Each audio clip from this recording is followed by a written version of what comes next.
આપણને સૌ કોઈને એવું લાગે છે કે આપણે જાજુ રિસર્ચ કરીએ, જાજો પુરુષાર્થ કરીએ ને તો જ તે સારા આપણને વિચારો આવે, પરંતુ જે વ્યક્તિને વિચાર જોઈએ ને એ તો એક સામાન્ય ઘટના બને પરિસ્થિતિની અંદર પણ એ મોટો વિચાર કરી શકે છે. આજે મારે તમને વાત કરી છે ગુરુત્વાકર્ષણના શોધક, ગ્રેવિટીનો, જેને આખા વર્લ્ડની અંદર જેને રૂલ્સ આપ્યો, નિયમ આપ્યો, જેને કહેવાય, જેનું નામ છે આઇઝેક ન્યૂટન. તો આઇઝેક ન્યૂટન એક વખત સફરજનના ઝાડ નીચે બેઠા હોય છે, પોતે આરામની સ્થિતિમાં હોય છે, અને ત્યારે એક ઘટના બને છે.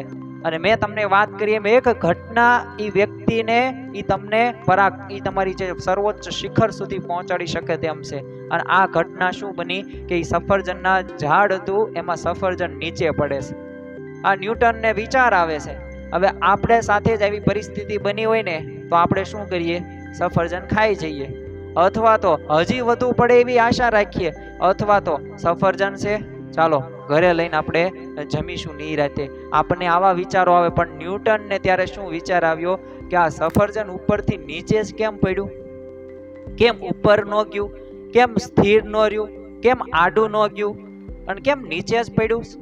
આ વિચાર એના ઉપર એને મહેનત કરી, એને થોડોક વિચાર એના ઉપર મંથન કર્યું, ચિંતન કર્યું, થોડોક પુરુષાર્થ, થોડોક રિસર્ચ કર્યું, અને આખી વર્લ્ડને એક ગ્રેવિટીનો રૂલ્સ આપ્યો. તો જો એક સારો વિચાર એ કોઈ પણ એવી નાની ઘટનાની અંદર પણ તમને આગળ વધારી શકે છે, પરંતુ વ્યક્તિને જોવાનો નજરિયો હોવો પડે.